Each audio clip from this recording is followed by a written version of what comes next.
की ज़रूरत होती है। आवाम अगर आपने देखा होगा जब से एलजी का शासन रहा हो या सरकारें भाजपा और बीजेपी की रही हो, इन्होंने बैक टू विलेज से एक प्रोग्राम किया था। पहले-पहले लोग आया करते थे, लोगों को उम्मीद थी बैक टू विलेज आ रहा है, प्रशासन आ रहा है, तो मेबी कुछ बदलाव आएगा, गाँव की ओर जब आएँगे। लेकिन जब एक ज़माना चला गया तो 2-3 साल से लोग नहीं आए। लेकिन जब महराज बना एमएलए बनने के बाद जब हम महराज पहाड़ों की ओर गया तो लोग भीड़ में आने लगे और एक उम्मीद के साथ आने लगे। और लोगों के जो सवाल थे और जो निराशा थी और जो सवालात एडमिनिस्ट्रेशन पे थे और जो माफिया उन्होंने पैदा किया था, उसके खिलाफ जब बोलने की आवाज़ को बुलंद किया तो उनकी आवाज़ को भी आप देख सकते थे। किस दर्द के साथ वो बोलते थे कि हमारा ये पटवारी है, हमारा ये एडमिनिस्ट्रेटर है, ये हमारा काम नहीं करता है ना? और कितने ऐसे एडमिनिस्ट्रेटर हैं जिन्होंने आवाम को लूटने का काम किया, उनके परिवार के साथ खिलवाड़ किया है। जब वो खिलवाड़ करने में परहेज़ नहीं करते हैं, तो महराज उन पे सवाल करने से कैसे रुकता? देखिए, ऐसा नहीं है कि मुझे कोई शौक है बात करने का, लेकिन उनके सताए हुए लोग बहुत हैं और जिन लोगों ने मुझे मैंडेट दिया और इसीलिए दिया है कि महराज उन लोगों को रोके। लेकिन महराज को घर-घर पे लोग सुनते हैं। एक घर पे 4 लोग हैं तो 4 फ़ोनों में महराज की आवाज़ सुनाई देती है। देखो मैं मान रही हूँ ना, लेकिन महराज का अपने ऊपर कंट्रोल कब होगा अपनी लैंग्वेज के ऊपर कि मुझे इतना ज़्यादा गुस्सा आप पेशेंस से भी बात कर गुस्सा सकते नहीं, हैं। अगर आप देखेंगे घर के अंदर सबसे ज़्यादा गुस्सा कौन करता है? कौन करता है? हेड हाँ, तो वही बात है जब मैं बड़ा हूँ, मुझ पे ज़िम्मेदारियाँ हैं तो यकीनन जो उन लोगों के सपने हैं, उन लोगों की उम्मीदों पे खड़ा उतरना है, तो मुझे कोशिश करनी है और जब मैं मुझे रोकने वाला एक छोटा आदमी है, मेरे से छोटा है,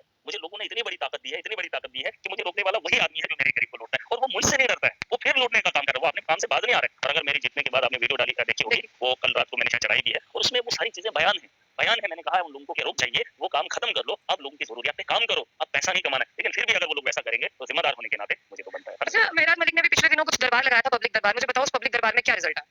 हाँ, देखिए लोगों को जागरूक कर रहा हूँ, लोग जागेंगे तो वो लोग रुकेंगे, जब तक ना लोग ही जागेंगे तब तक कहाँ ये सिस्टम रुकेगा। करप्शन जो है, करप्शन एक हब बना हुआ है जम्मू कश्मीर ये जो स्टेट है देश के अंदर तेजी से बढ़ रहा है करप्शन और अब रुकने में भी आप देखेंगे सबसे अगर पहला नंबर आएगा कहीं करप्शन पे तो मुझे लगता है जम्मू कश्मीर उसकी शुरुआत हमने की है। हम इलाकों के अंदर जा रहे हैं, गाँव के अंदर लोगों को समझा रहे हैं कि एक ब्यूरोक्रेट का काम क्या है, पॉलिटिशियन का काम क्या है। आज तो मेरे से पॉलिटिशियन को भी तकलीफ होगी क्योंकि मैं लोगों के पास जा रहा हूँ, लोगों की बात सुन रहा हूँ और लोगों के मुद्दे उसी तर्ज पे उछाल रहा हूँ जिस तर्ज पे ये लोग चुनाव में बात करते थे। मैं तो चुनाव जीतने के बाद भी वही बात करूंगा और जब असेंबली लगेगी तो देखेंगे आप कि महराज आवाम की नुमाइंदगी के लिए कैसे खड़ा हो जाएगा। एग्जैक्टली मुझे ना आप यही बताइए, देखिए अब आपको लोगों ने चुन लिया, आप लोगों की नुमाइंदगी भी करेंगे, लेकिन असेंबली में जाकर और जब जम्मू में लग रही है, अभी तो आपका ट्रेनिंग सेशन चल रहा है इसलिए बहुत खुश है, लेकिन महराज बात किसकी करेगा और वो क्या टॉपिक होगा? देखिए मैंने आज भी कहा है पिछले 2-3 दिन से 2 दिन से ट्रेनिंग चल रहा है। हमारा ट्रेनिंग का टाइम नहीं है, हमारा करने का टाइम है। मैंने उनको बोल दिया मैं ट्रेनिंग की जगह हम तो वैसे भी गए नहीं, बस ऐसे ही थोड़ा चैन करने के लिए और जो लोग हमें सिखा रहे हैं वो खुद एक पॉलिटिशियन है और कुछ लोग ब्यूरोक्रेट्स को ट्रेनिंग देते हैं। देखिए हम आवाम की बेहतरी के लिए आपके पास पॉलिसीज ऑलरेडी है। भाई करप्शन नहीं करनी, वही तो कानून में है, वही तो देश के आईन में है। उसी के लिए तो आप पॉलिटिशियन बने। आपने अच्छा काम करना है वो तो हमें दिख रहा है। हम तो जमीन से जुड़े हुए मैं 15 साल ट्रेनिंग करके आया हूँ और समझ कर आया हूँ। मुझे यहाँ ट्रेनिंग की जरूरत नहीं थी और आज ये पढ़ाने का वक्त नहीं होना चाहिए था। आज काम करने का वक्त है। इतने काम पड़े हुए हैं, सरकार भी जानती है, एमएलए भी जानते हैं। हमारे यहाँ लाइबिलिटी सबसे बड़ा मसला अगर आप देखेंगे जम्मू कश्मीर के अंदर अगर मुझे लोग देखेंगे, हमारे यहाँ रिलीज मैंने कई बार इनको चिट्ठियां लिखी कि रिलीज आ रहा है दिसंबर में।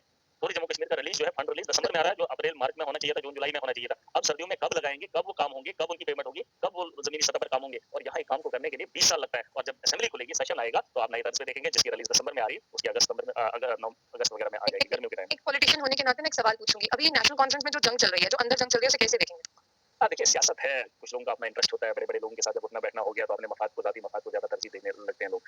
हो सकता है मैं अंदरूनी की बात तो नहीं जानता हूँ, लेकिन हाँ, मुठभेड़ होती रहती है जैसे पीडीपी के एक दौर में एक ज़माने में चलता था। एनसी के यहाँ आपने देखा होगा महाराष्ट्र के अंदर शिंदे वगैरह ये सारी चीज़ें चलती हैं, बड़े-बड़े लोग हैं। देखो ये खेल है, अब इस खेल में खिलाड़ी कौन अच्छा खेलता है या कौन उस पैसे के दम पर जो है इसका मतलब क्रेडिट लेता है, मैं इसमें नहीं जाना चाहता हूँ। लोगों का मैंडेट एनसी को गया है, समर्थन में सरकार बनाई है, अब इन लोगों को काम करना चाहिए। बीजेपी को भी आप सुन लीजिए, बीजेपी को भी ये खेल नहीं खेलना चाहिए महाराष्ट्र में तोड़े फलानी जगह तोड़े फलानी जगह, कहीं ऐसा ना हो कि ये पूरे सेंटर से ही साफ हो जाएंगे। अगर इनकी सरकार के पीछे कोई लग गया तो बड़ी बात नहीं है कि मोदी जी भी बैठ जाएंगे, कोई और प्रधानमंत्री बन जाएगा। देखिए ये तोड़ ताड़ वाला काम नहीं होना चाहिए, जोड़ने का काम होना चाहिए, देश की बेहतरी पे काम होना चाहिए। मेरा तो फोकस यही है। देखिए मैं समर्थक हूँ, मैंने समर्थन दिया है, मैं एनसी का सपोर्टर नहीं हूँ, मैं समर्थन दिया हूँ आवाम की बेहतरी के लिए, आवाम की बेहतरी के लिए और आवाम की बेहतरी के लिए काम की उम्मीद कर रहा हूँ। बस आपने खुद भी वादे किए, वादे करके ही तो यहाँ पर पहुंचे हैं, इतना बड़ा मैंडेट लेकर आए क्यों? क्योंकि उन्होंने वादे किए हैं, गैस सिलेंडर देंगे, हम 200 यूनिट बिजली देंगे, ये चीजें करवानी है और ये मेरा पर्सनल इंटरेस्ट भी है, ये मेरा शौक भी है। एजुकेशन को बेहतर करेंगे, हेल्थ को बेहतर करेंगे और चलिए देखिए, आप ही ने अभी जिक्र कर दिया ना, उन्होंने वादे किए 12 गैस सिलेंडर फ्री देंगे। इस पे नहीं जाते हुए बिजली पे जाते हैं। उमर अब्दुल्ला साहब ने अपने मंशूर में ये कहा था कि हम 200 यूनिट मुफ्त बिजली देंगे। तब उन्होंने मीटर की बात नहीं की थी, अब बीच में मीटर भी आता है कि मीटर लगवाएं। देखिए मैं आपको एक ही चीज बताऊंगा, मैंने अपनी कॉन्स्टिट्यूंसी में 10 साल पहले या 7 साल पहले कहा था लोगों को कि जो बीपीएल कैटेगरी के लोग हैं वो किराया ना दें। मैं तो अभी भी कह रहा हूँ इनके ऑर्डर की जरूरत नहीं है, हमारा हक है, हमारा अधिकार है और हम लोगों को मिलना चाहिए। मैं अपनी कॉन्स्टिट्यूंसी के लोगों को जो बीपीएल कैटेगरी का प्रोजेक्ट कैटेगरी है वो ना दे तो मेरा जिनका ठेका उठा रहा है। सुन लीजिए मेरी बात, ये हमारा हक है। दिल्ली के अंदर अगर हमें बिजली मुफ्त दी जा रही है या हम पंजाब के अंदर दे रहे हैं तो जम्मू कश्मीर के अंदर हमारा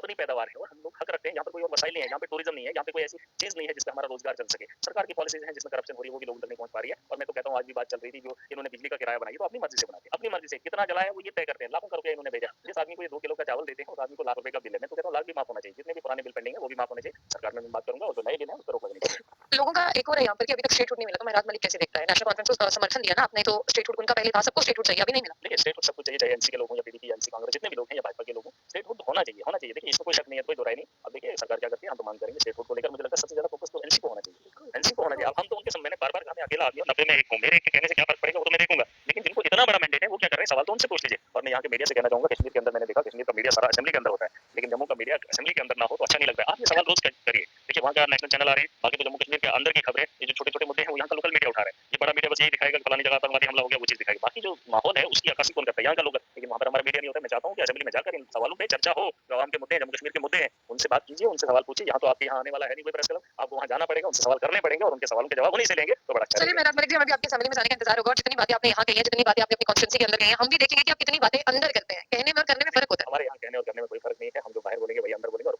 यहाँ अगर कम बोलेंगे, वहाँ ज़्यादा बोलेंगे और ताकत से बोलेंगे। बिल्कुल देखेंगे कितनी ताकत से आप अपनी बात मनवाने का हक रखते हैं। इंतज़ार कीजिए, नहीं मनवाने की बात नहीं कह सकता, बल्कि बताने की ताकत रखता हूँ और उन लोगों तक वो बात